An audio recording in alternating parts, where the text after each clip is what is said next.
Hey, hi everybody. I'm here from Stampendous and I just want to show you really quick how to emboss on a torn edge of paper to make it look a little more antique and kind of add an extra layer of color without having to have an extra layer of paper. So I have a little piece of paper here and I'm going to just tear the edge.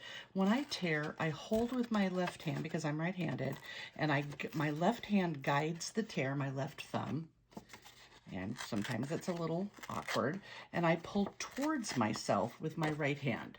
So my left hand makes sure that the tear goes the way I want it to, and my right hand, I'm using my right fingernail underneath on the back side to tear just a little bit of the edge so that I end up with this kind of rough, aged looking edge of paper.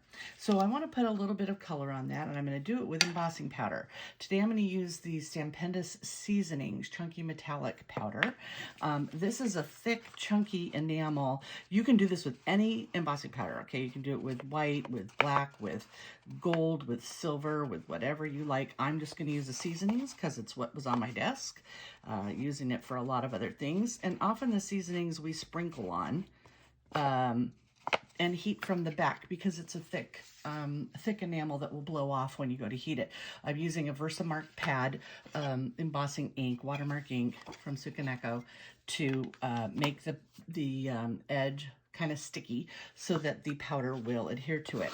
I've folded a piece of paper on my desktop, just a piece of regular printer paper, and I'm going to use the fold in that paper to put the powder back into the jar. So I take the powder, the seasonings. It's got all different colors mixed in here. It's a really gorgeous blend. Love it. Dump off a lot of it. If I have more than I want, I can take a soft brush and scoot it over into a different kind of line. You can really get creative with this.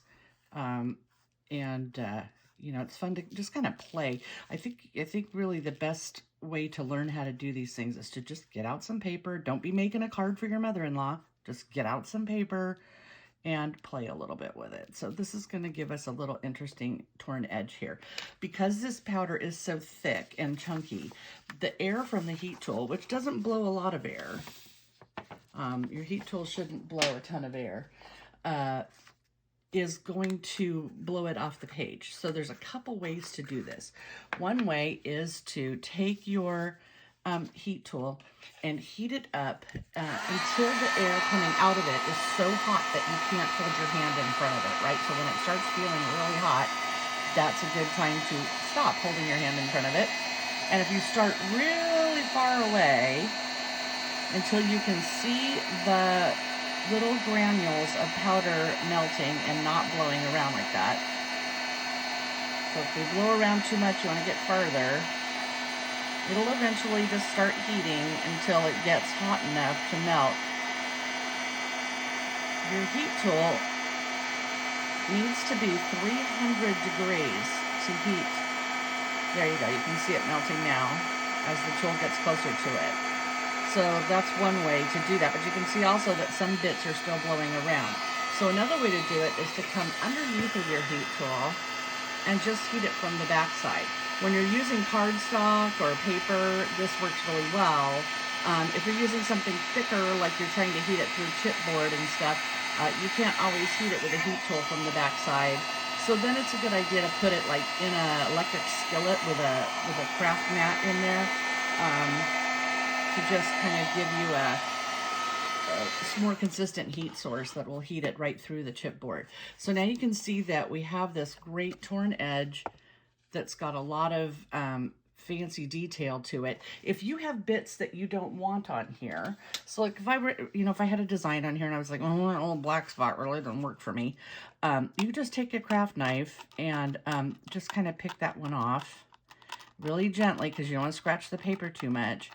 But then you can kind of clean up the things that you maybe got in the wrong spot. But it's supposed to be kind of a natural, mixed media kind of look there. So you can see how pretty that is. And then when you go then to mount it on a larger piece of paper, you can see that it provides an area of contrast without having to have an extra sheet of paper or a different piece to make another layer with. So I hope that helps. If you need any more information about it, you can always contact us at askus@stampendous.com, and we're happy to answer any of the questions you might have about embossing with any of our great powders. Thanks for watching.